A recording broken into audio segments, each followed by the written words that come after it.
J'attends que t'arrêtes de faire de bruit. Le Ginette Club. Tea time entre amis.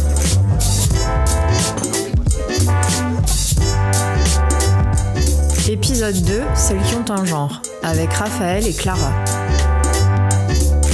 Hello tout le monde, c'est Julie. Dans cette saison du Ginette Club, on va parler d'amitié. Avec mon binôme et ami Marion, nous trouvons que c'est un sujet trop peu abordé. Nous constatons notamment que dans les séries, films, livres, les histoires racontées autour de nous sont le plus souvent des récits d'amour romantique. Nous voulions redonner à l'amitié la place qu'elle mérite. Aujourd'hui, nous accueillons Clara, consultante juridique, 33 ans et récemment mariée, ainsi que Raphaël, 36 ans, coach de cardio-box et personal trainer, aussi en couple. À savoir que nos deux invités d'aujourd'hui ne se connaissaient pas avant ce podcast. Bonjour à tous les deux. Salut les filles. Bonjour. Et à savoir que nous connaissons Clara, Marion et moi, nous la connaissons. Raphaël et Marion se connaissent un petit peu parce que tu fais de la boxe avec Raphaël. Ouais. Voilà. A priori, t'es pas le meilleur élève. 1 an et demi j'y vais, ce qui est quand même déjà un sacré truc. Il y a des belles perfs en tout cas. Le vrai coach.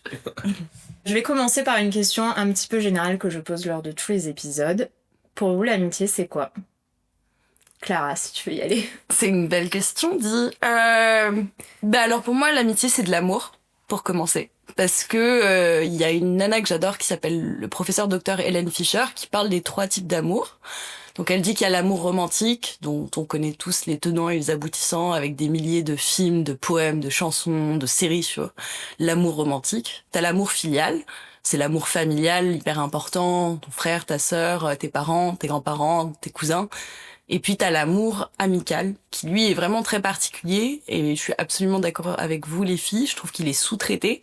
C'est un amour qui est hyper fort, et pourtant dont on prête pas assez attention à cet amour-là. Pourquoi j'en parle ? Parce que tu peux avoir des crushs amicaux qui sont presque aussi forts que des crushs romantiques, tu vois, au même titre que l'amour romantique, et tu peux avoir des ruptures amicales qui font aussi mal. Et moi, il y a un truc qui me fascine dans l'amitié, c'est la temporalité. Donc on s'attend toujours à ce que l'amitié dure dans le temps, alors que ça demande autant de travail que les 2 autres types d'amour. Donc voilà, c'est pour ça que ça me parle beaucoup, votre podcast. Merci pour cette belle définition. C'était deep. Après. C'était deep. Ouais, je suis assez d'accord avec ce que... j'ai oublié ton prénom. Clara. Clara, attends pour moi. Avec ce que Clara a dit. Après, j'irais peut-être moins dans un sens littéraire et plutôt pratico-pratique au niveau de la vie. Je te rejoins beaucoup sur le fait qu'on peut avoir des crushs amicaux. J'ai beaucoup voyagé il y a quelques années et j'ai vécu sur une île en Australie pendant près de 6 mois. Et dans ma vie, j'ai pas énormément d'amis. Je peux les compter sur les doigts d'une main, mais je me suis fait des amis sur cette île, mais vraiment très rapidement. Alors que d'habitude, ça me prend vraiment du temps avant de m'ouvrir, avant de créer certaines choses. Et donc, le fait d'être vraiment entre nous, d'avoir notre monde à nous, ça nous a vraiment fait créer une espèce d'amitié que je garde encore maintenant. Je suis toujours en contact avec certaines personnes. Donc ouais, je pense que c'est vraiment des moments, des instants qui te permettent de créer certaines choses à des instants T. Après, voilà, je pense que c'est très sociétal également. En étant à certaines soirées, tu sauras très bien que tu ne t'entendras pas avec certaines personnes et plutôt avec d'autres. Je pense que c'est par rapport aussi à l'éducation. Ça englobe certaines choses qui des fois me dépassent. À contrario, des fois, je rencontre une personne, je me dis que je l'aimerais pas forcément ou que j'aurais pas vraiment d'atome crochu et au final, boum, je suis très surpris et j'entends son background, j'apprends à la connaître.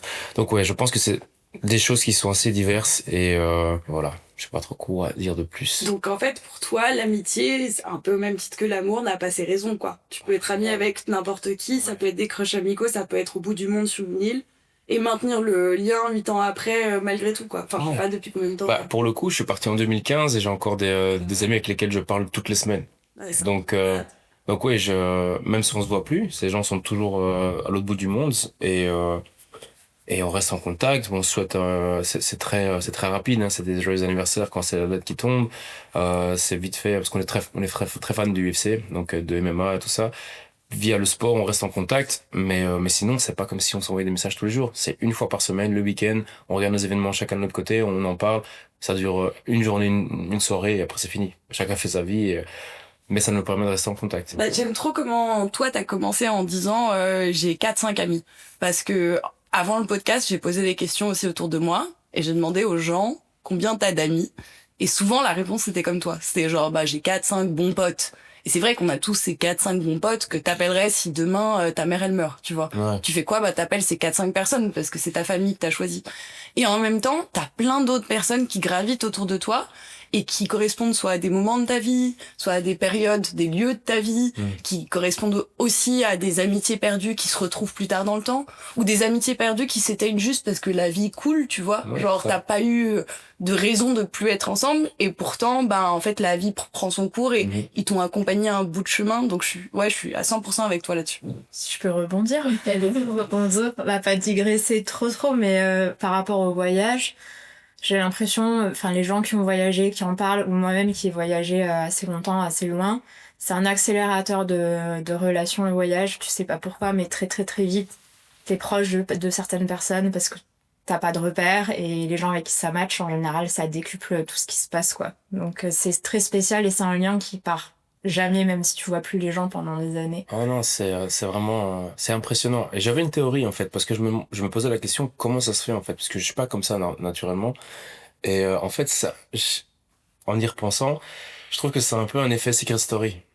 Secret Story, c'est une bande de personnes qui ne se connaissent pas, qui sont dans un monde Ah oui. coupé complètement du reste du monde. Ils sont dans leur monde.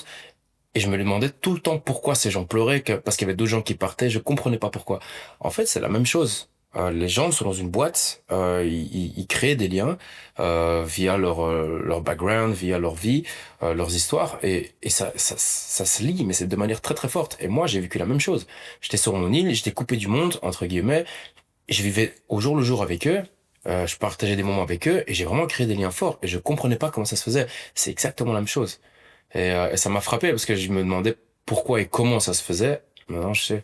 Maintenant, je sais. Et c'est aussi parce que quand on est en voyage, notamment à l'étranger, loin et tout ça, il y a le côté on vit ensemble des moments de découverte, l'apprentissage de la langue, il y a l'air de y avoir les aventures, les trucs. Tout est accentué. Et du coup, tout de suite, t'es proche. Enfin, en fait, il y a pas trop le choix. Même t'es physiquement proche. Enfin, c'est... Ouais. Parce que tu sors de ta zone de Tu confort. sors complètement de ta aussi. zone de confort. Tu n'es pas forcément la même personne. Je pense que si t'étais dans ta ville avec tes Et repères. tu Ouais. deviens probablement ami avec des gens avec qui tu serais Ouais, jamais devenu c'est ami ça. si tu les avais croisés au bar du coin. Ouais. C'est ce que je disais tout à l'heure. Ouais. C'est des trucs complètement improbables. Je me dis, mais jamais j'aurais fait ça. Alors que, et ça, c'est très sociétal. Tu t'obliges à ne pas faire certaines choses parce que voilà, ça va être mal vu, parce que les gens vont penser que, mais ailleurs, tu penses pas du tout la même chose parce que l'esprit est différent, parce que, t'as pas envie de penser comme ça et qu'il y a personne qui pourrait te juger puisqu'on te connaît pas, en fait. Exactement. Et donc, on va pas te juger. Donc, c'est parfait. Oui, personne t'a mis une étiquette ou une Exact. case. Donc, ouais. Voilà, c'était la fin de la... Et avec vos amis, vous faites quoi et vous voyez à quelle fréquence à peu près? Bah alors encore une fois, en fonction des amis, c'est ce qu'on disait, la catégorisation des amis.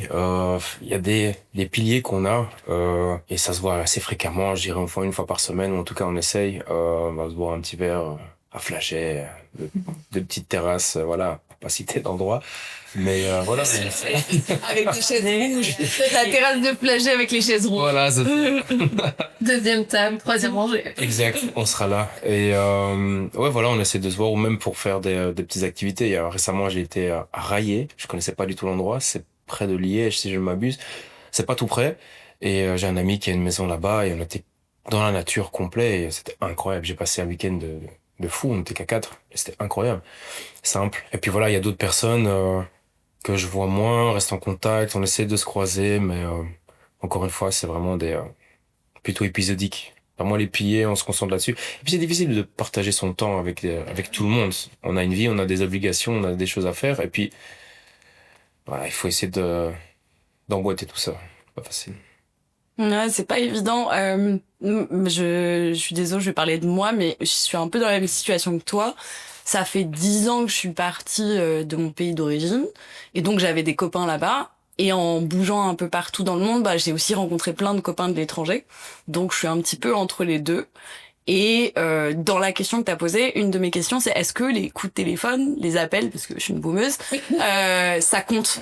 Parce que Oui. tu vois, par exemple, les copains de l'étranger, il y en a certains, j'ai des rendez-vous hebdomadaires avec eux au téléphone. Tu vois, je peux les avoir 15 minutes au téléphone toutes les semaines pour savoir qu'est-ce qui se passe dans ta vie, comment ça se passe là-bas, tout va bien, la famille, les amis, les machins. Et puis après, t'as les gens sur place aussi, comme tu l'as dit. Et ça, c'est trop cool parce que les gens sur place, c'est le quotidien, c'est la vie de tous les jours. Donc tu les vois minimum une fois par semaine et tu fais tout avec eux. Tu fais des balades, tu vas au musée, tu bouffes un truc. Parfois, tu passes même des après-midi de dimanche au café à rien faire, juste à être ensemble. Et c'est trop bien. Et c'est vraiment un peu deux piments de la vie parce que t'as le piment quotidien qui est trop cool. C'est le pote que tu retrouves à Flagey pour boire un verre parce que ta journée c'était de la merde et t'as juste envie de lâcher un petit peu de gaz avec tranquille. Et puis t'as les amis qui, même si tu les vois une fois tous les ans, une fois tous les 4 ans, bah parfois t'as l'impression de les avoir quittés hier. C'est un truc de fou. Ça, pour moi, c'est magique presque. Il y a un truc où j'ai des copines qui habitent en Amérique du Sud et déjà, on fait tout pour se voir minimum une fois par an, tout ensemble, parce que bah c'est un peu comme je parlais aussi de ma relation amoureuse, mais j'ai fait 4 ans de relation à distance et notre règle principale, c'était de se retrouver régulièrement. Tu vois, c'était ça le truc. Il fallait que une fois par mois au moins, quand on était en Europe, on se retrouve dans le même pays pour se voir. Et ben avec les potes, tu peux mettre plus de distance, évidemment, avec les distances géographiques. Mais il y a cette obligation aussi de régularité parce que sinon, tu peux vite perdre le lien.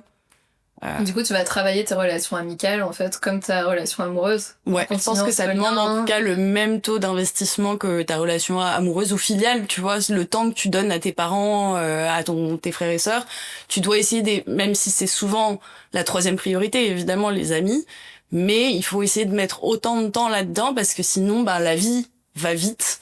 En plus, là, on est dans une phase de vie où les gens, ils créent des foyers, ils ont des enfants, et il faut essayer de trouver des nouvelles alternatives pour garder ces contacts-là. Moi, je pense que c'est hyper important de le nourrir.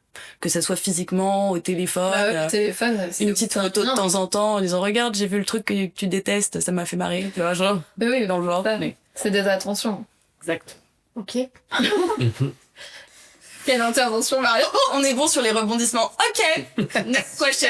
Alors, aujourd'hui, pour l'épisode d'aujourd'hui, on avait envie un petit peu carrément même, de parler des amitiés mixtes.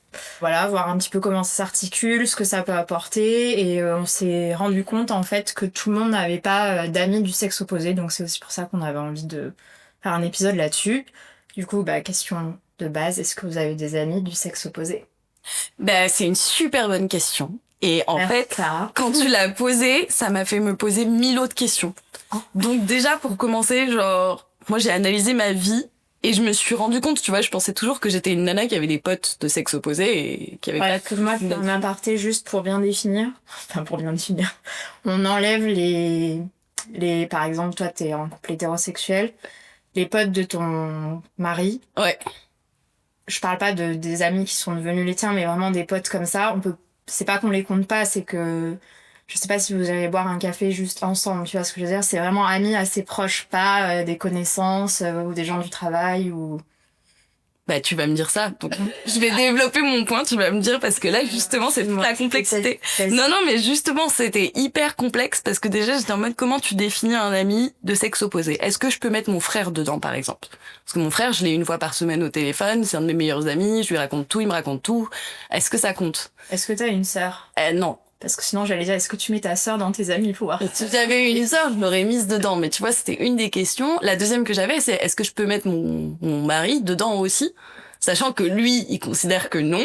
J'ai déjà eu le débat avec lui. Mais moi, je considère que oui aussi, tu vois. Quoi. Mais après, disons que là, aujourd'hui, ton mari est ton meilleur ami, mais c'est pas trop le... Et après, l'autre question que j'avais, c'était les amis d'amis, évidemment. Parce que les amis de ton compagnon, quand ça fait 13 ans que t'es avec ton mari, tu vois, ça devient aussi tes potes. T'as vécu des moments de débauche, t'as vécu des moments au petit déjeuner où il y en a un qui se met du martini dans son café alors qu'il devrait pas faire ça.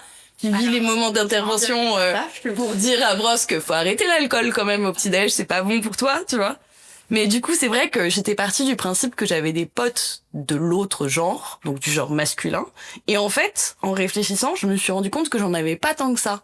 Et donc, j'ai fait un peu la liste dans ma tête, comme ce que tu viens de dire justement, Marion.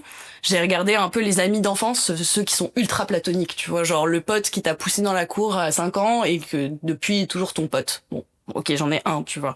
Ensuite, les membres de ta famille. Ouais, c'est déjà. Donc j'ai pensé à mon frère. Ouais. Et puis après, j'étais en mode genre, il y a aussi des mecs qui sont les potes de mon mec, mais parce que ça fait 13 ans que je suis avec, c'est aussi mes potes d'une certaine manière. Et qu'est-ce qu'on fait aussi? Des compagnons de mes copines qui vivent aussi toute une partie de ma vie à travers elles depuis une plombe, tu vois. Ça fait 10 ans que je suis pote avec une nana qui est avec son mec depuis 10 ans, ça fait 10 ans qu'il suit toutes mes histoires. Alors évidemment, il va pas être en première ligne, mais il prodigue aussi ses propres conseils. Et du coup, je sais pas, ça m'a posé encore plus de questions parce que je me disais, mais en fait, en tant que nana hétéro, où j'ai rencontré mon mec à 20 ans, j'ai pas développé depuis d'amitié masculine forte dans le sens fusionnel du terme, alors qu'à l'inverse, et c'est là où la question, pardon, vraiment, il y a 1000 questions, mais à l'inverse, mon mec a des potes féminines hyper importantes dans sa vie, et c'est fusionnel, et même moi, je suis devenue très très proche de ces nanas, et du coup, je me suis demandé pourquoi est-ce que lui, il avait réussi à faire ça, et moi pas. Est-ce que c'était genré? Est-ce que c'est structurel? Enfin bref, donc du coup, il y a 1000 questions qui découlent de cette question. Je suis désolée. Donc laisse à Raph le choix de répondre. Une petite théorie sur la question, mais ça reviendra plus tard dans l'épisode. Mais pour répondre à tes questions, je pense que oui, ton frère, c'est un ami aussi, parce que t'es pas obligé d'être proche de ton frère, c'est ta famille, mais tout le monde n'a pas de lien fort avec ses frères et sœurs. Juste. Donc je comprends et je capte à fond, parce que moi aussi je suis proche de mon frère. Après forcément, vu que vous avez grandi ensemble, on lui laisse sa place d'ami masculin, mais c'est vrai que du coup vous avez quand même été dans le même foyer, donc vous avez pas décidé. Mais voilà, c'est quand même, on peut pas enlever que Mais ton surtout, ami. il y a aucune ambiguïté Voilà, possible oui, de base. donc on peut pas enlever le lien que t'as avec ton frère, comme le lien, effectivement, quand on reste plus de 10 ans, ou même quand on reste 2 ans avec quelqu'un, c'est aussi ton ami. Enfin, on en a parlé dans le sujet sur le couple. Effectivement, quand t'es avec quelqu'un, la majorité des gens considèrent aussi que c'est leur ami, mais qu'il y a une autre relation en plus du lien qui est le lien amical. Et effectivement, ce qui est intéressant, c'est que tu te rends compte en analysant cette question qu'effectivement, tes amis, juste amis, sans lien de filiation, sans lien amoureux et sans penser aux potes de ton mari, du coup, tu te rends compte que tu n'as pas su garder peut-être le lien que t'aurais aimé. Mais est-ce que du coup, c'est lié à parce que tu as beaucoup déménagé, comme tu l'as dit, t'as quand même travaillé dans beaucoup de pays. Est-ce que le truc s'est pas fait parce que c'est naturel, ou est-ce que oui, ça a été plus facile de conserver le lien avec tes amies filles? Tu vois, c'est une question, c'est une vraie question du coup. Mais c'est le sujet de cet épisode sur le genre, c'est comment on interagit par rapport à notre genre et notre éducation. On n'aura pas de réponse, je pense, à tout de suite. Non. C'est pour ça que je suis intéressée d'avoir la réponse aussi de Raph, pour voir la différence justement d'approche. Bah écoute, je me suis pas posé autant de questions. Honnêtement, j'ai juste regardé les questions tout à l'heure. ouais, voilà, en arrivant, j'ai regardé, j'ai lu, je me dis voilà, je parle encore à cette personne-là, et cette personne-là, ça doit être mes potes, tu vois. Non, pour le coup, j'ai littéralement 3 personnes du genre féminin avec qui je suis encore vraiment en contact et avec qui que je considère vraiment comme des amis. J'en voyais une des 3 beaucoup plus fréquemment que les 2 autres. La deuxième beaucoup plus fréquemment que la dernière. Mais voilà, c'est comme tu disais tout à l'heure, la vie a fait que on prend des chemins un peu différents. La distance également, il y en a une qui vit en Flandre, l'autre les 2 en Flandre et une autre, les 3 en Flandre en fait. Moi j'ai réfléchi. Elles habitent toutes en Flandre pour le moment. Donc j'habite à XL, c'est délicat, voilà. L'emploi du temps fait que on se perd un peu. Mais voilà, Les Belges et la distance. ouais. Enfin, ça dépend où en Flandre, tu me diras, mais c'est quoi? 1 heure? Mais c'est vraiment vraiment au bord de, La on appelle ça, Grimbergen. Grimbergen, ouais. Non mais t'es sérieux, c'est à côté. Mais Grimbergen est à côté, ça dépend de où on se trouve. Mais, Ouais, je suis une Grimbergen, une Vilvoorde et une Dilbeek. Mais c'est tout autour de Bruxelles. Oh. Donc, Là, c'est en J'ai des copines, elles habitent à Zem, s'il te plaît. Zem, c'est à côté de Vilvoorde, mais c'est un peu plus profond. Mais ouais, je comprends. Mais donc oui, c'est la distance. Mais sinon, ouais, j'en ai 2, 3. J'en ai 3. 3 gros piliers. Donc t'as pas l'impression que ça change la donne en fait, pourtant en tout cas Non, non. Après, Le lien c'est plus une histoire que t'as avec cette personne, quoi, votre rencontre. ouais, voilà, on s'est rencontrés. Alors, il y en a une que j'ai rencontrée, elle m'a apostrophé dans la rue en me demandant, en me posant une question, savoir si j'étais italien. Je l'ai regardé, je fais pas du tout. Et puis, c'est de là, en fait, elle était à Bruxelles à l'école, moi aussi. On habitait quasiment au même endroit, enfin, dans la même région. Donc, on rentrait aux mêmes heures et on rentrait ensemble en bus. Donc, on a créé vraiment une amitié, comme ça. Une deuxième amie, Aurélie, on s'est rencontrés. Donc la première c'était Dédé, comme ça vous savez. La deuxième c'est Aurélie. On s'est rencontrés à une soirée et en fait, on a bien rigolé et en fait de soirée en soirée, on se retrouvait. On avait le même groupe d'amis et chaque fois on se retrouvait, chaque fois on rigolait bien. Donc voilà, on est vraiment restés potes. Et la troisième c'est Via Aurélie, c'est la meilleure amie d'Aurélie, elle s'appelle Dina et donc voilà, vraiment restés super potes aussi. Et j'ai une question, tu les as rencontrés à quel âge? Ouais, j'allais C'est le demander nana. aussi. Enfin, Alors Non, mais parce que je trouve que ça joue. quasiment au même âge. Ah, Quasiment. Les amis que j'ai actuellement, je les ai quasiment tous rencontrés au même âge. Enfin, en tout cas, que j'ai gardé. Aurélie, j'avais 18 ans, je pense. Dédé, j'avais 15-16 ans. Et Dina, t'es 19. Donc, Ok. c'était vraiment dans la même... Non, peut-être pas 15 ans, peut-être 16 ans. jeune. Ah, bref, ouais, jeune. Et en fait, j'ai gardé ces amis tout au long de ma vie. Du coup, on va continuer avec une petite citation. réfléchir. Dans le livre Nos puissantes amitiés d'Alice Rebaud, il est dit « Tendez l'oreille dans les discussions des sorties d'école. Au cours de récré, lorsque deux enfants, une fille et un garçon jouent ensemble, les adultes ont souvent le réflexe de s'exclamer « Oh les amoureux !» Qu'est-ce que cette citation vous inspire? Alors moi, ça me plaît pas du tout, en fait. Ça me plaît pas du tout. C'est pas un truc qui me plaît. Ça m'est déjà arrivé. J'ai pas d'enfant, mais mon petit frère a un enfant. Et donc c'est mon neveu. Et je me suis déjà promené avec lui. J'ai rencontré durant ma promenade une amie qui m'a dit «Oh, il est trop mignon. Il irait trop bien avec ma petite cousine ou ma petite filleule.» Alors par politesse, on sourit. Il a 4 ans, l'enfant. Ah ouais, il est super joli. Non, en fait. Non, Ouais. en fait. Enfin, pourquoi dire ce genre de choses? Le système de mariage arrangé, tout ça. Enfin, je veux dire, c'est une autre culture, c'est un peu dépassé, ça se fait plus. Et puis même si c'est pour la rigolade, je trouve pas ça ok, en fait, de dire ça. Moi, ça Oui, ça te m'interpelle. dérange. Ça me dérange. Ne dis pas ce genre de choses. Parce que Surtout même sur lui, des en fait. enfants aussi jeunes, bon, tu me diras, même sur des enfants de 15 ans, c'est Mais oui, pas- ça ne se dit pas. Et puis, ouais, dire ce genre de choses. Mais non, en fait, et lui, en fait, il a pas son mot à dire. Je veux dire, c'est pas parce que ta fille est mignonne ou ta fille elle est mignonne que ta nièce est mignonne que lui est mignon, qui vont forcément bien s'entendre. Je trouve c'est un peu ridicule de dire ce genre de choses. Donc oui, cette phrase, cette quote là, je suis pas très fan. Mais du coup, dans le livre, elle l'utilise justement pour dire qu'en fait, c'est un schéma récurrent et que du coup, ça incite implicitement les enfants, dès qu'ils ont une amitié avec le genre opposé, à penser que c'est de l'amour. Enfin, Ouais. un truc amoureux. C'est problématique du coup pour les constructions. Sur les amitiés avec le genre opposé, quoi. C'est pour dénoncer elle le met. En fait, c'est vraiment tout un chapitre sur ça en disant que voilà, D'accord. ouais, voilà, que quand deux personnes, enfin, quand c'est un petit garçon et une petite fille, après, elle le met vraiment au stade de l'éducation, donc quand ils sont jeunes, qu'en fait, on les s'ils s'entendent bien et qu'ils passent du temps ensemble, on dit, ah bah, c'est sûr, ils sont amoureux, tu vois. Ouais. Alors qu'en plus, à cet âge-là, il y a aucun contact physique et que leur lien, il est, Ils se rendent même pas compte. ouais, voilà, ils se rendent Dire même pas genre compte, c'est amoureux. juste qu'ils s'entendent bien avec quelqu'un et c'est leur ami, mais du coup, les personnes autour ont tendance à dire que du coup, ils sont amoureux, quoi. Mais- Ouais, ça met une gênance. Ouais.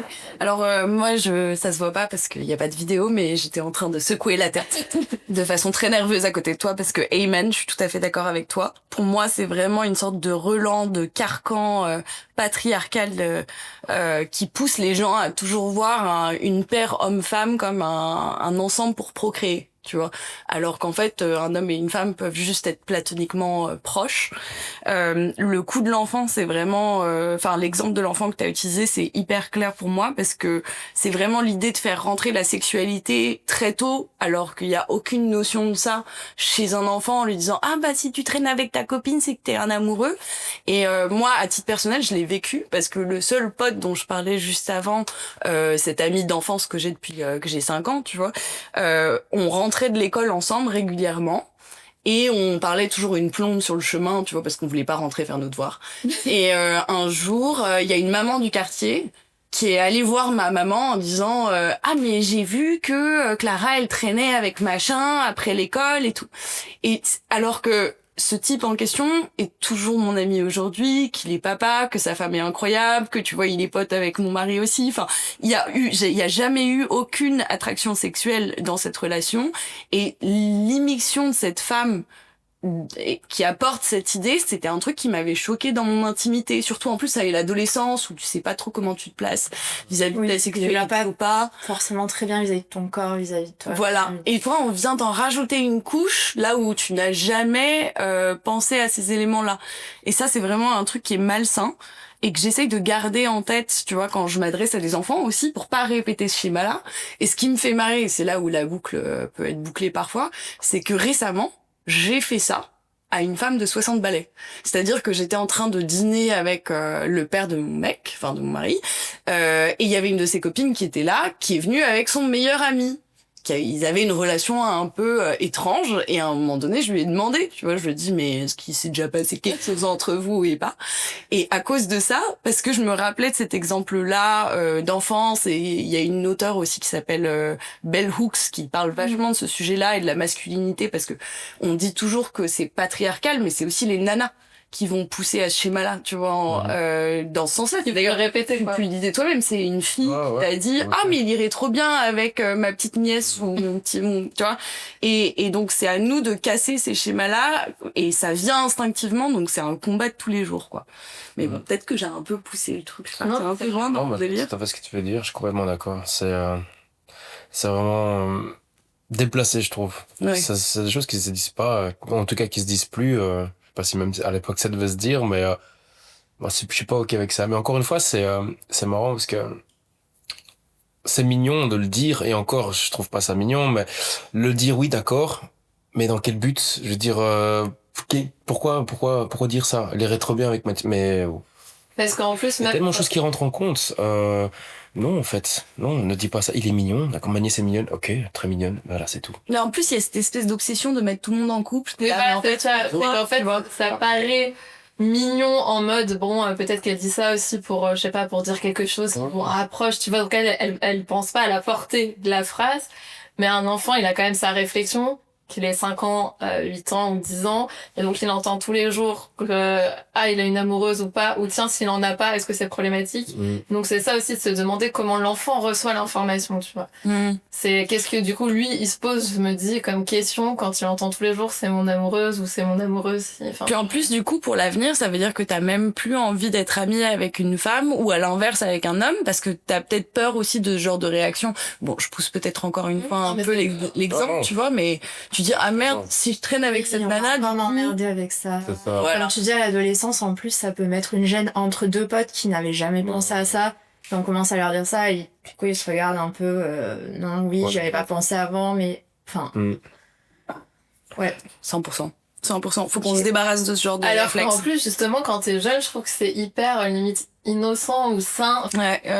Et je crois que vous avez une autre question après là-dessus. Donc je vais pas me lancer parce que je peux continuer encore 15 minutes. Alors on va s'arrêter. Donc oui, on va continuer. On continue avec la prochaine question. Est-ce que, pour vous, vos amitiés masculines et féminines vous apportent des choses différentes? Clara. Ouais. Alors attention, ça risque d'être un peu cliché. Moi j'ai envie de répondre non par égalitarisme, même si je suis obligée de répondre oui, parce que je traite pas mes amitiés hommes-femmes de la même manière. Et donc tu disais juste avant, justement, Julie, les amitiés hommes, par exemple chez moi, il y a quelque chose de très filial. Je vais me comporter un peu comme je me suis comportée avec mon frère pendant des années, c'est-à-dire que je suis capable de les taper, de les pousser un peu, j'accepte les vannes de merde, je rigole avec eux, tu vois. Et ton frère. Ouais, bah ouais, j'étais la grande sœur, hein. Jusqu'au jour où il m'a mis par terre. Tu sais, c'est le moment où tu sais en tant que grande sœur que c'est terminé. Maintenant, tu peux t'attaquer que verbalement à eux.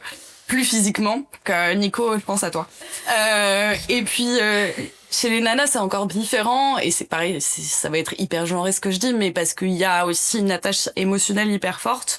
Par exemple, je vais dire à mes amies filles que je les aime. C'est quelque chose que je dis pas à mes amis hommes, évidemment, ou je le dis pas de cette manière-là, ça va être beaucoup plus détourné. On partage des secrets, on partage des doutes, on dort ensemble aussi, même à 30 balais, tu te retrouves à dormir chez ta pote parce que ça te fait trop plaisir, il y a un petit côté pyjama party que t'avais quand t'avais 5 ans. Et en même temps, ce qui est drôle aussi, j'y réfléchissais en préparant un petit peu mes réponses pour le podcast, c'est que parfois, chez les hommes, il y a aussi une ouverture. J'ai l'impression qu'ils me laissent un espace supplémentaire que j'aurais peut-être pas forcément chez les femmes. Un espace d'écoute plutôt. Ah, ok. Là où parfois sur certains sujets de la vie de tous les jours, tu peux avoir peur d'être en compétition avec une copine, dans le sens, par exemple, les grands aspects de la vie, genre la maternité ou tout. Ah oui, quand t'es pas avec ta pote, t'es pas du tout au même stade de vie. Chez les hommes, j'ai trouvé justement hyper rassurant en progressant dans la vie de les voir justement plus en phase avec ces émotions-là. Donc tu vois, ma réponse hyper cliché au début de dire avec les garçons je les tape et avec les filles on dit je t'aime. On se fait des Et en crêpes fait, le soir. exactement, en te racontant nos plus grands secrets. Mais en même temps, avec le temps, cette espèce de limite, elle s'est malgré tout un peu effacée. Et puis j'ai même découvert les hommes autour de moi sous un autre aspect, les voir devenir papa ou les voir perdre un parent. Tu vois, c'est des moments tellement forts d'amitié et de vie où tu soutiens ton ami dans ce moment de vie que en fait ça floute légèrement cet aspect hyper cliché. Donc voilà, mais c'est assez complexe. Est-ce que tu dirais que la relation que t'as avec ton frère t'a aidé peut-être dans cette approche? Ouais, en plus moi personnellement, il s'est passé un truc un peu bizarre, c'est que pareil, mes parents m'ont demandé, ils m'ont demandé si je voulais un frère ou une sœur. Et tu sais, tu connais cette histoire. Et moi, j'ai dit que je voulais un frère. Alors, c'était ultra motivé par un truc complètement matériel, c'est que je voulais plus de jouets différents. Donc, j'étais déjà à l'époque un peu stratège, tu vois. J'étais, tu vois, genre, j'aurais pas partagé mes Barbies. Mais en même temps, c'était le plus beau cadeau qui m'ait fait. Mais tu vois, parce que moi, je suis proche aussi de mon frère, et j'ai l'impression que j'ai pas cette distance. En tout cas, moi, quand j'ai une amitié avec un garçon. Ouais. Je mets pas cette distance Non. que peut-être d'autres filles pourraient mettre qui m'ont... Alors là, du coup, ça serait fait un truc qui est peut-être complètement bidon et cliché, mais d'avoir eu ce frère. Mais j'ai pas différencié mon comportement, tu vois. Et quand tu disais, ouais, on fait des soirées pyjama et tout, et c'est un peu une question comme ça, mais est-ce que tu vas dormir chez des potes mecs? Bah non. Parce que moi, mes parents, et c'est aussi un truc peut-être d'éducation, moi, mes parents, ils ont reçu des potes mecs. Moi, Tom, il dormait chez moi, et mes parents n'ont jamais été là, what, ils vont dormir dans la même chambre, tout ça, et ça a été reçu comme quelque chose de totalement normal. Oui. Enfin, genre, C'est assez juste ce que tu dis, et tu sais que le coup du dodo, j'y ai pensé justement. Je me disais, attends, si mon mec, sa meilleure pote vient le voir, parce qu'on a des potes qui viennent nous voir à Bruxelles, ce qui est trop cool. Merci les potes. Petite dédicace aux potes. Donc ils viennent et imagine, sa meilleure pote, elle vient et je suis pas là. Qu'elle dorme à la maison, c'est aucun souci, tu vois, aucun problème. Je vois pas de problème. Alors qu'à l'inverse, j'imagine mon meilleur pote qui vient dormir à la maison quand mon mec est pas là, ça serait pas un problème pour lui, mais bizarrement, je pense qu'on le ferait pas. ouais. Tu vois, c'est là où je me dis, est-ce qu'on s'est mis une barrière morale ou est-ce que c'est juste parce qu'on l'a jamais fait? Tu vois, genre, c'est... Peut-être briser on l'a jamais fait. On l'a jamais fait. Là, avec ta femme à venir dormir à la maison. Pyjama partie de trentenaire sans enfant. Non, tu vois, c'est vrai, c'est un truc, tu vois. C'est une question qui se posait pas trop chez moi. Ayant vécu à Vilvoorde, donc loin, je recevais quasiment jamais d'amis chez moi de base. Et j'ai ramené très peu de femmes chez moi en soi, de jeunes filles chez moi, même copines ou pas. Déjà, je suis pas sorti avec beaucoup de filles dans ma vie, de relations longues. Voilà, j'ai fait j'ai vécu, on va dire. J'ai vécu, j'ai fait, je sais pas si ça va être coupé. J'ai fréquenté certaines, voilà, c'est bien. J'ai fréquenté des jeunes femmes, mais j'ai rarement ramené des femmes à la maison. Donc et encore moins ramener des copines à la maison, ça se faisait pas. De base, quand j'étais enfant, j'avais pas beaucoup de copines filles. J'étais à l'école, c'était des potes de classe, mais j'ai jamais réellement créé quel lien que ce soit. C'est vraiment à partir de Dédé où là j'ai commencé à discuter plus avec des femmes de mon âge, etc. Et là je suis un peu rentré je commence à comprendre un peu le monde féminin, parce que c'est clairement deux mondes séparés, et c'est deux mondes, deux manières de penser différentes également. Et rentrer dans ce monde-là et comprendre leur manière de voir les choses et leur manière de parler et d'interpréter les choses, c'était complètement différent de ce que nous on perçoit. Et pour revenir à ta question, oui, clairement, moi les amitiés que j'ai avec mes potes garçons et mes potes filles sont complètement différentes. Je pense la même personne avec ces personnes-là, mais ma manière de parler est différente. Je vais pas parler de la même façon à un gars que je connais depuis 15-20 ans. De la même façon avec Aurélie, par exemple. Je vais être plus courtois, ma manière de parler va Alors, être tu plus... les connais depuis aussi longtemps, les deux. bien sûr, mais je vais pas parler de la même façon, je vais être peut-être Mais tu sais plus les calme. pourquoi? Je sais pas, peut-être... bon, après, quand je dis ça, je suis pas non plus tout droit. Je peux avoir mes petites divagations, mais mes petits délires également avec elle, mais je vais me comporter différemment. Quand je dis différemment, après c'est marrant, je dis le contraire. Mais quand je dis différemment, c'est je sais pas vraiment comment Tu l'expliquer. vas peut-être genre changer de vocabulaire ou d'attitude ou... Je vais adapter mon vocabulaire un petit peu. Après, il y aura peut-être des petites phrases qui vont sortir dans les deux genres, hein, mais je vais adapter plus du côté féminin, alors que du côté masculin, je vais être moi-même, clairement. Je vais dire ce qui me passe par la tête. Si j'ai envie de dire prod, je vais dire prod. Enfin, je vais dire prod aussi du côté fille, tu vois, mais ça va être différent. Ça, c'est pas le podcast. Non, mais ça va être juste un petit peu différent. Je vais juste adapter peut-être un peu plus mon vocabulaire et ma manière d'être. Je vais plutôt. Et tu l'adapterais Et- comment, justement? Pardon. Non, vas-y. Juste, peut-être un peu plus calme, un peu plus à l'écoute aussi, parce que j'ai remarqué aussi que les femmes aiment bien être écoutées. Mais tu rigoles ou quoi? On passe notre temps à écouter plutôt. Mais parce que Bah, c'est mais super j'aime bien. intéressant ce qu'on a à dire, ouais, ça. Peut-être. Il est avec 3 meufs, laissez-moi sortir. Sûrement. Et mais donc ouais, j'aime bien écouter, et, j'aime bien connaître leur point de vue. En fait, j'aime bien faire la différence, connaître son point de vue et entendre le point de vue d'une autre personne. Et j'aime bien comparer en fait. Et pourquoi je pense C'est ça? vraiment pas le même point de vue, si c'est des amis. Moi, je suis quelqu'un d'assez neutre. Je suis un peu Ça ambivore. nous apporte à tous les deux des choses différentes mais aussi importantes. Ouais, c'est Ouais. Les amitiés féminines, C'est ça. si je comprends bien le... Ok. Bah ouais, on se rejoint là-dessus à 100%, je pense. C'est que malgré le fait qu'on n'ait pas envie de dissocier les deux, on en retire deux choses différentes. Mais Ouais. tout aussi importantes l'une que l'autre. Ouais. Puis des fois, par exemple, honnêtement, il y a des trucs que je ne comprends pas, genre des réactions. Non, mais je vais. Peut-être Attention. t'expliquer, ouais.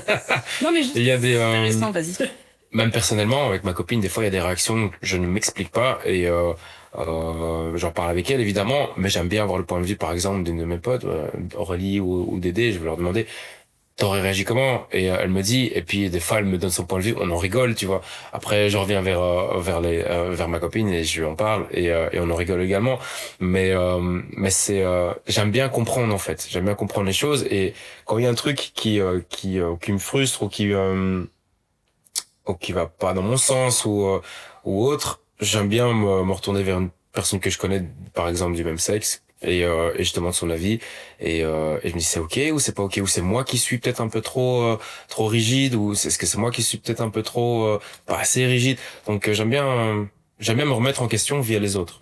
Donc je demande leur point de vue et en fonction de ça C'est trop je me tape. simple d'avoir des avis extérieurs aussi Ouais. et de pas penser que t'as raison. Non, moi jamais. J'aime bien avoir raison, ça c'est sûr.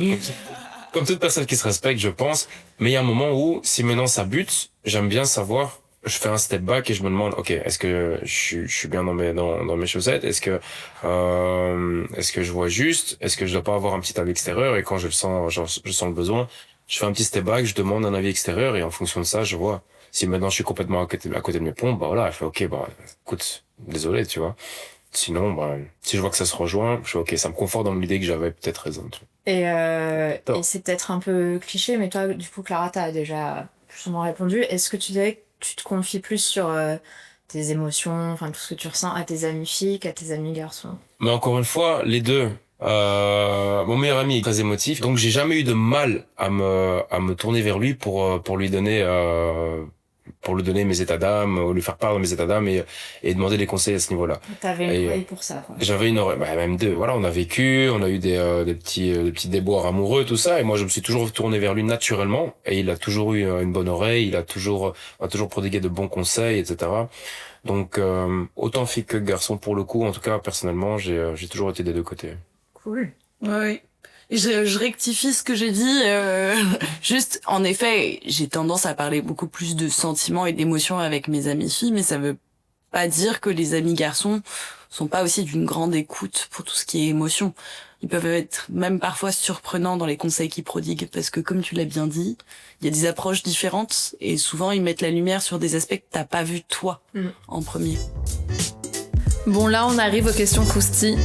Et la première était, avez-vous eu des amitiés ambiguës? Je vous fais rapidement le topo. Raph nous demande de définir amitié ambiguë. Clara est avec lui, elle veut creuser le truc aussi. On se regarde avec Marion. On n'est vraiment pas d'accord, c'est un gros fouillis-fouillas. Bref, on vous épargne tout ça et sans transition, on continue. Donc pour poursuivre, est-ce que vous avez eu ou est-ce que vous avez des sex friends? Alors, j'en ai plus. Mais j'en ai déjà eu. Quelques-unes. Et c'était des relations où c'est clairement parce que dans cette question-là, on voulait savoir si c'était possible de construire sex friends, une amitié avec quelqu'un avec qui t'as des relations sexuelles et que ça soit très clair aussi que ça n'aura pas de relation Futur. Ouais. Alors, le problème, justement, c'est que à ce niveau-là, pour moi, j'ai toujours été très clair. C'est On a que ta parole. Oui, de toute façon, mais on pouvait contacter, j'ai encore des numéros. Hein. Non, mais honnêtement, j'ai toujours été très clair à ce niveau-là. Quand on commençait ce type de relation, j'étais toujours très clair. J'étais jeune, j'avais pas envie de me mettre en couple. C'était uniquement physique. Et après, voilà, le temps qu'on passait ensemble, c'est pas uniquement du physique. Et après, je m'en vais ou tu t'en vas. C'est genre, on passait du temps ensemble. On peut discuter, on peut rigoler. J'apprends à te connaître, apprends à me connaître.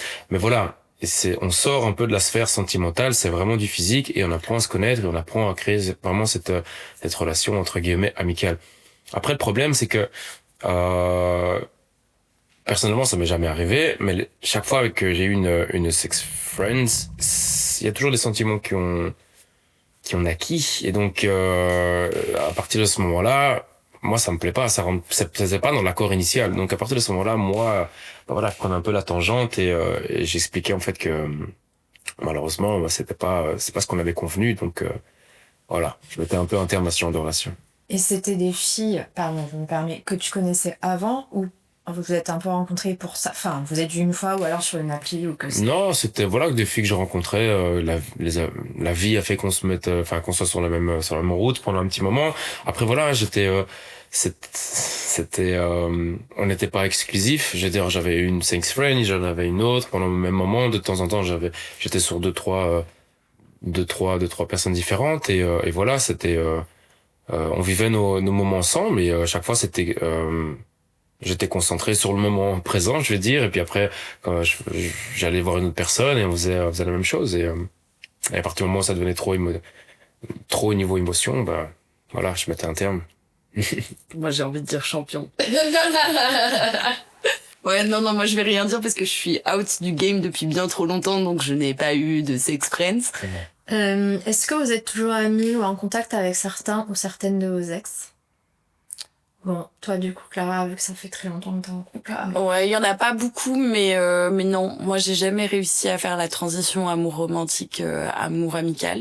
Ok. Je sais qu'il y a des gens qui y arrivent et je suis assez impressionnée pour être honnête. Je sais pas si c'est l'orgueil qui vient taper là-dedans ou pas, ou les mauvais sentiments, ou les mauvais souvenirs, tu vois.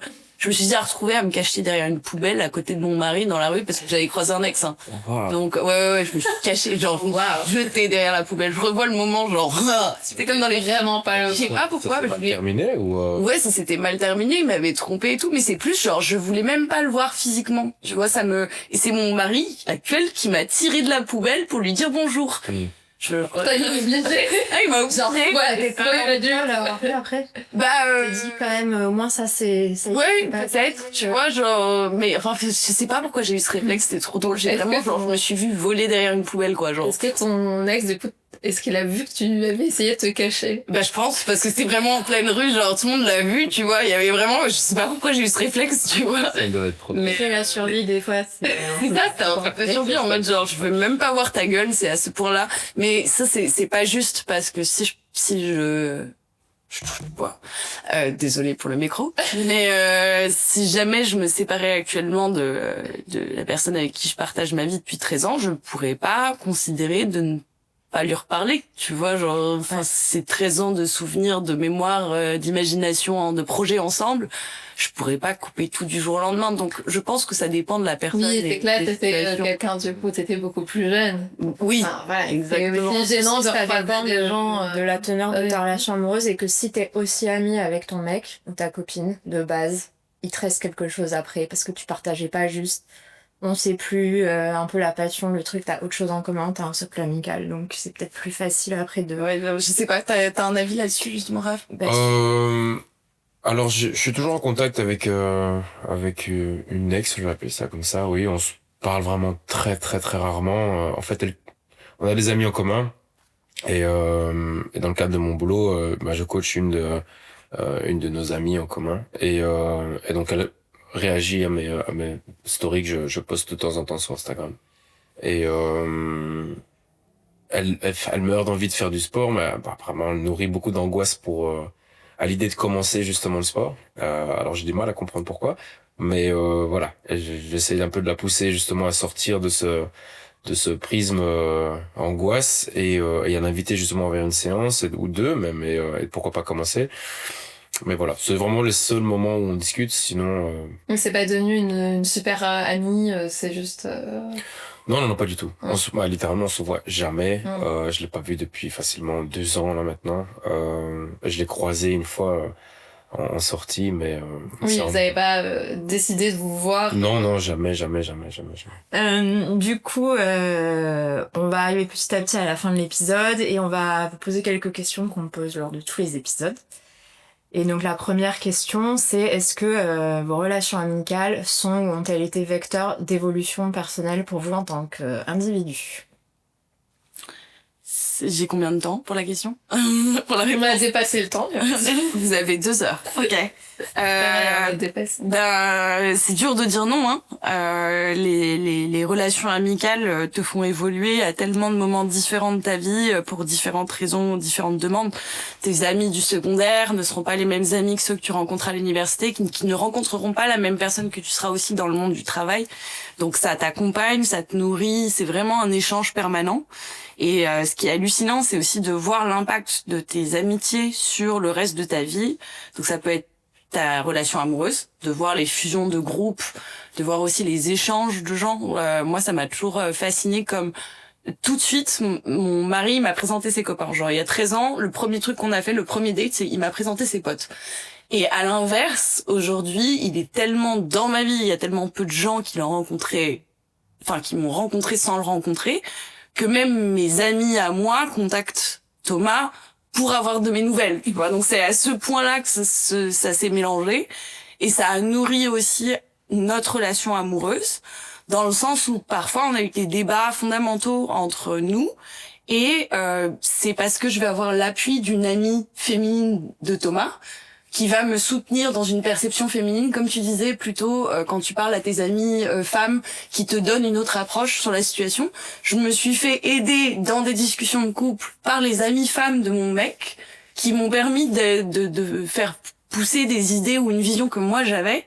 Et à l'inverse, ses amis hommes m'ont aussi permis d'avoir une meilleure compréhension de ce que lui il abordait. Donc vraiment c'est un échange permanent et tu le vois même parfois au sein de ta famille, genre mon mari, il a changé aussi l'approche de ma famille sur plein de choses. Donc ça a un impact énorme de l'amitié et de son impact sur toutes les personnes qui sont autour de toi dans ta vie, donc ton amour, ta famille. Tous ces gens sont impactés par tes amis et tes relations amicales et ce que t'en tires, en bien comme en mauvais. Parce que c'est un peu comme les relations amoureuses. Quand tu quittes une relation amoureuse, tu sais pas ce que tu veux, mais tu sais ce que tu veux plus. Et clairement, les amitiés, c'est pareil. Il y a des amitiés qui sont brisées, qui sont des piliers fondateurs de ta vie aussi. C'est vrai. J'en ai oublié la question.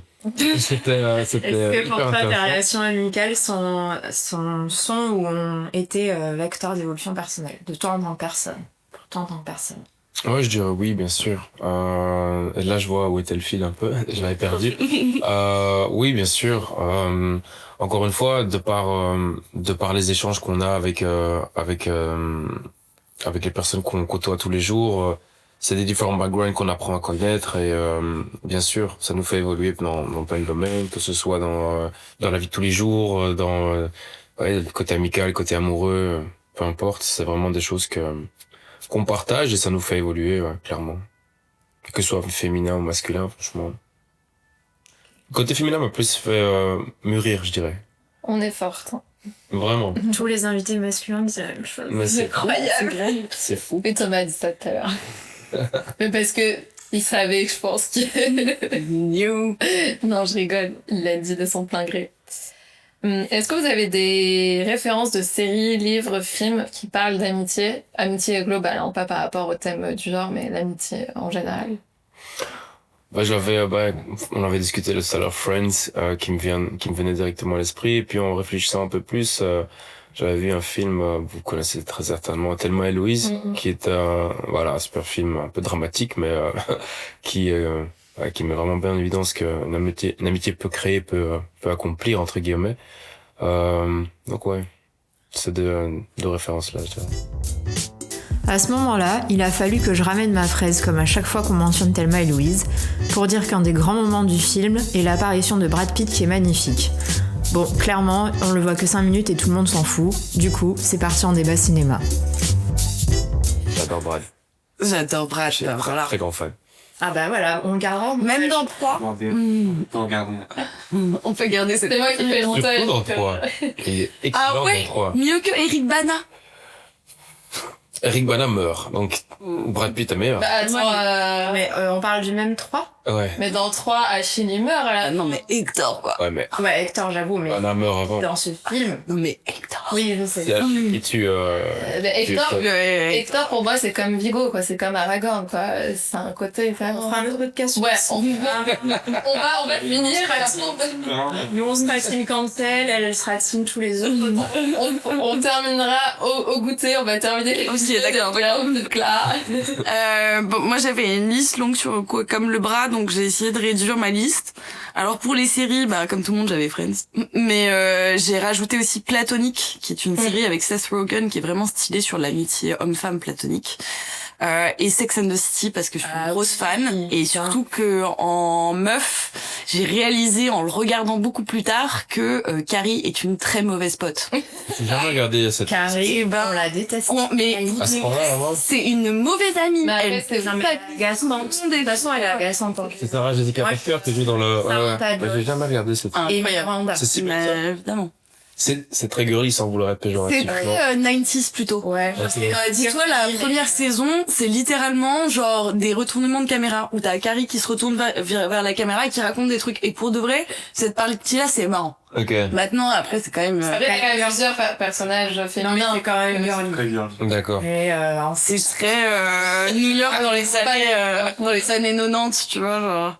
Ensuite, dans les films, j'ai mis L'Auberge espagnole et tous les autres qui suivent derrière parce que pour avoir vécu à l'étranger, avoir des amis étrangers un peu comme ce que tu décrivais, genre c'est ça qui est trop beau, c'est quand t'arrives à garder ces relations avec le temps, t'es toujours hyper ému par ça. Et tu le vois dans le film, tu vois, ils se rencontrent tous à 20 ans avec L'Auberge espagnole, ils vont en mariage à 30 balais dans les poupées russes, à 40 ans ils sont dans les divorces à New York quand ils dans le casse-tête chinois, enfin c'est trop chouette cette espèce de continuité toujours de l'amitié. Et ensuite, je voulais rajouter un livre et une pièce de théâtre. Donc, il y a un livre qui s'appelle Antéchrista d'Amélie Nothomb, qui est sur les amitiés toxiques, et notamment entre femmes. Je trouve que pareil, dans la même idée, c'est toujours hyper important d'apprendre ce que tu veux pas aussi d'une amitié. C'est un truc qu'on a tous vécu en ayant des amis plus jeunes. Tu peux avoir des déceptions, et ça te construit. Et il y en a une, c'est une pièce de théâtre qui m'a retourné le cerveau quand j'avais eu une grosse rupture amicale avec une très très bonne amie, qui s'appelle Pour un oui ou pour un non de Nathalie Sarraute. Okay. Et en fait, le synopsis, il est hyper simple. C'est deux potes qui se retrouvent, qui dînent ensemble et tout. Il y a un moment, il y en a un des deux qui fait une remarque un petit peu arrogante sur l'autre en mode, ouais, c'est ça, c'est vrai que, tu vois, ta vie, elle est un peu comme ça. Et à partir de ce non-dit, tout découle et ça finit en rupture amicale à la fin du dîner. Et c'est comme parfois dans les non-dits ou les interprétations que tu peux avoir parce que tu mets une étiquette sur un ami après tant d'années, et ben tu peux blesser la personne si profondément que ça peut rompre une amitié de 15, 20, 25 ans. Donc je trouve que c'est des bonnes sources d'inspiration pour ceux qui cherchent. Je sais pas. Voilà. Très chouette. Merci à vous deux. Et du coup, je vous pose la dernière question, c'est si vous avez envie, est-ce que vous voulez bien partager avec nous un souvenir amical qui vous a marqué ou un moment très joyeux ou... Voilà. Bah c'est pareil, j'avais encore une liste de 1000 choses, mais du coup j'ai essayé de me restreindre, pauvre Raph. Il s'est retrouvé avec la bavarde, mais du coup j'ai dit... Ça me laisse le temps de réfléchir. C'est très bien.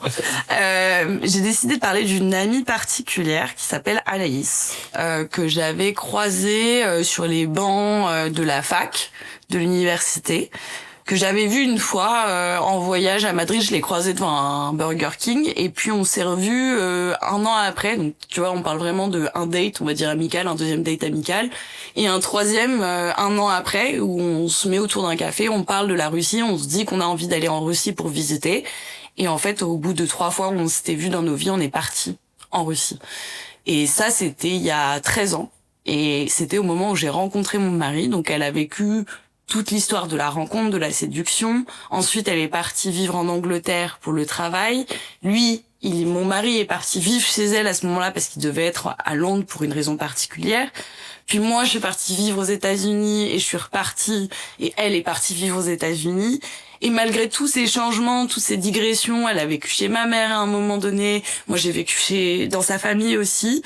Et ben, on s'était pas vus depuis 2021, et cette jeune femme est venue à notre mariage il y a 2 semaines. Et c'est trop beau de voir que en 12-13 ans, t'as ces amitiés qui, même si elles sont pas constantes, et ben elles restent dans le temps, et tu les nourris petit à petit avec tous ces éléments de vie, et tu te rends compte en regardant en arrière qu'elle était là à chaque moment important. Et donc voilà, je voulais donner cet exemple parce que je trouve que la vie va vite, et qu'on oublie parfois de donner ces attentions-là à nos amis qui sont la famille qu'on choisit. On embrasse bien fort Anaïs. Voilà, un gros bisou à Anaïs. Ah. Alors, j'ai essayé d'user du temps que tu m'as pour trouver une histoire, mais malheureusement, je n'ai pas d'histoire propre à raconter, une histoire amicale. J'en ai certainement pléthore dans la tête, mais là, à l'instant T, j'en ai pas qui me viennent à l'esprit, malheureusement. Je suis désolé. C'est pas grave. Je réfléchis encore, mais j'ai pas envie de sortir un truc. Alors, j'aime trop ton vocabulaire depuis tout à l'heure. Je suis en train de me noter des mots que tu lâches. Genre, ça c'est bien, je vais le réutiliser. C'est gentil. Donc on arrive à la fin de l'épisode. Déjà, merci beaucoup à tous les deux, c'était super incroyable. Merci de nous avoir En même invités. temps, et c'était super intéressant. Et du coup, Raphaël, qui est personal trainer et coach de cardio box, peut peut-être nous dire pour les auditeuristes, voilà, si on veut faire du sport. Alors, comment on le voit? Alors, mes cours de personal training, mes séances de personal training, je les donne à eFitness, à la barrière de Saint-Gilles. Et, À Bruxelles, donc, pour ça. à Bruxelles, oui. Dans Bruxelles même. J'ai une page Instagram si vous, n'hésitez pas à me suivre, n'hésitez pas à me follow. C'est gentil, merci. Et je donne mes cours de cardio box à GoBox. On a 2 salles, une à Isère, dans le centre-ville de Bruxelles, et une à Schumann, un quartier européen. Et vous pouvez retrouver Marion en train de souffrir à Schumann. Exact. Dans la salle. Allez-y, c'est la souffrance, mais ça vaut la peine. Super. N'hésitez pas. Et il y a également une page Instagram. On va remettre tout ça en barre d'infos. Ouais. Pas en barre d'infos sur la télé. Je sais pas comment on dit. On trouvera ça. Ouais, dans l'internet, quoi. Bah, merci encore. Ouais, merci beaucoup. Merci. Vous venez d'écouter l'épisode 2 du Ginette Club avec Clara et Raphaël. La semaine prochaine, nous accueillons 2 nouveaux invités pour l'épisode intitulé « Celle qui questionne ». Ce podcast est sponsorisé par Egoa Studio, écrit et réalisé par Marion Dumail et Julie Vigne. Merci à Pars pour la musique originale et à Nono Sono pour le matériel. En